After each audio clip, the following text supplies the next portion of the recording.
Hello makle, so നമ്മൾ ഇന്ന് +1 Plant Kingdom ഒരു previous year question ചെയ്യാം. അതായത് ഈ ഒരു question നമ്മൾ ഈ കാണുന്ന question 2020 മാർച്ചിൽ +1 പിള്ളേർക്ക് വേണ്ടിയിട്ട് ഒരു ഇമ്പോർട്ടന്റ് ആയിട്ടുള്ള എക്സാമിന് ചോദിച്ചിട്ടുള്ളതാണ്. സോ ഇതുപോലത്തെ എക്സാംസ് നമുക്ക് എന്തായാലും നമ്മുടെ ഈ എക്സാമിന് പ്രതീക്ഷിക്കാം. സോ നമുക്ക് ഈ question സോൾവ് ചെയ്താലോ?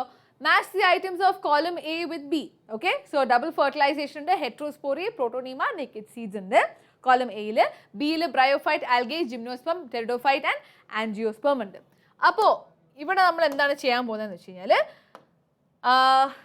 ഓക്കെ, സോ ഓരോന്നോരോന്നായിട്ട് മാർക്ക് ചെയ്തെന്ന് വെച്ചാൽ വളരെ എളുപ്പമുള്ള കാര്യമാണ്. സോ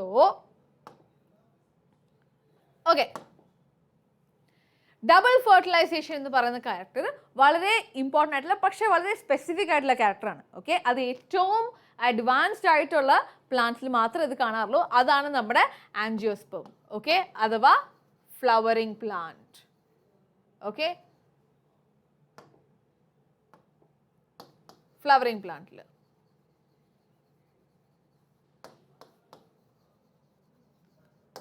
എവിടെയാണ് ഈ ഡബിൾ ഫെർട്ടിലൈസേഷൻ നടക്കുന്നത്? ഫ്ലവറിൻ്റെ ഒരു പൂവിൻ്റെ ഓവറിയുടെ അകത്തുള്ള ഓവ്യൂളിനകത്ത് യൂഷ്വലി പോളൻ ഗ്രെയിൻ ചെന്ന് കയറുമ്പോഴത്തേക്കും അതിനകത്ത് 2 ടൈപ്പ് ഓഫ് ഫ്യൂഷൻ ഉണ്ടാവാറുണ്ട്. ഒന്ന് മെയിൽ ഗാമീറ്റും എഗ്ഗും തമ്മിലുള്ള fusion. Okay, so we have mail gamete plus egg, okay, which is giving us the zygote. Okay, ഇത് ഒരു ടൈപ്പ് ഓഫ് ഫ്യൂഷൻ ആണ്. ഇത് കൂടാതെ വേറൊരു മെയിൽ ഗാമീറ്റ് ഉണ്ടാവും, ഫ്യൂസ് ചെയ്യുന്നു നമ്മുടെ എഗ്ഗുമായിട്ടല്ല, എഗ്ഗിൻ്റെ കൂടെ തന്നെ നമ്മുടെ അടുത്ത് പോളാർ ന്യൂക്ലിയർ എന്ന് പറഞ്ഞാൽ 2 പോളാർ ന്യൂക്ലിയായി ഉണ്ടാവും. Okay, 2 polar ന്യൂക്ലിയായി. ഇങ്ങനെ ഫ്യൂഷൻ നടക്കുമ്പോൾ നമുക്ക് ഫോം ചെയ്യുന്നതാണ് പ്രൈമറി എൻഡോസ്പെർം ന്യൂക്ലിയായി. Primary endosperm ന്യൂക്ലിയായി. ഇതിനെയാണ് നമ്മൾ ഡബിൾ ഫെർട്ടിലൈസേഷൻ എന്ന് പറയുന്നതും.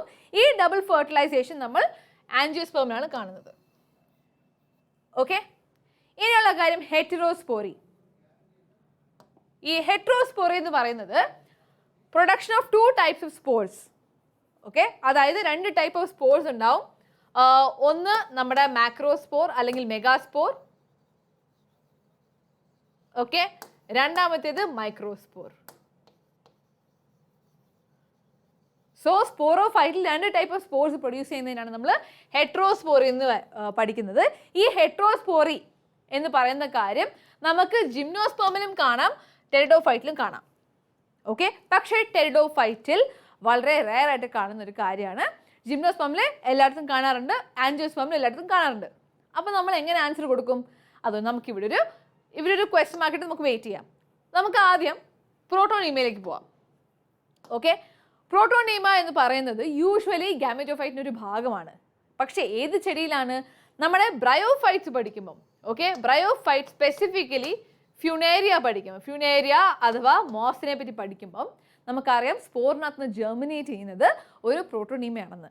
ആ പ്രോട്ടോണീമയിൽ നിന്നാണ് നമ്മുടെ എൻറ്റയർ ഗാമറ്റോഫൈറ്റ് ഉണ്ടാകുന്നത്. ഓക്കെ, സോ നമ്മൾ ഡബിൾ ഫെർട്ടിലൈസേഷൻ ഇവിടെ വെച്ചു, പ്രോട്ടോണീമ നമ്മൾ സെറ്റാക്കി. ഇനി ഡി ഓപ്ഷൻ എന്ന് പറയുന്നത് നേക്കഡ് സീഡ്സ് ആണ്. ഓക്കെ, സീഡ് ഉണ്ടാവും, പക്ഷെ അതിന് കവറിങ് ആയിട്ട് ഫ്രൂട്ട് ഉണ്ടാവില്ല. അത് വളരെ സ്പെസിഫിക് ആയിട്ട് ആരുടെ ക്യാരക്ടറാണ്? ജിംനോസ്പെർമിൻ്റെ ക്യാരക്ടറാണ്. കാരണം അതിൻ്റെ വാക്കിൻ്റെ അർത്ഥം തന്നെ ഈ നേക്കഡ് സീഡ് സ്ട്രക്ചർ എന്നാണ്. സോ ആൻജിയോസ്പെർമിനുള്ളതായി, ജിംനോസ്പെർമിനുള്ളതായി. അപ്പോൾ ആകെ ബാക്കിയുള്ളത് നമ്മുടെ ടെറിഡോഫൈറ്റ് ആണല്ലോ. അപ്പോൾ നമുക്ക് ഹെറ്ററോസ്പോറിനെ ടെറിഡോഫൈറ്റ് ആയിട്ട് മെർജ് ചെയ്യാം. ആൽഗയ്ക്ക് വേണ്ടി മാത്രമുള്ള ക്യാരക്ടർ നമ്മൾ ഈ ടേബിളിൽ ഉണ്ടാവില്ല. ഓക്കെ, സോ ഇതുപോലെ ക്വസ്റ്റ്യൻസ് നമുക്ക് ഓരോന്നോരോന്നായിട്ട് ചെയ്യാം. ബട്ട് യെസ്, ഇത് നിങ്ങൾക്ക് മനസ്സിലായിട്ടുണ്ടെങ്കിൽ കോമെൻറ്റ് സെക്ഷനിൽ തന്നെ അറിയിക്കുക. Take care.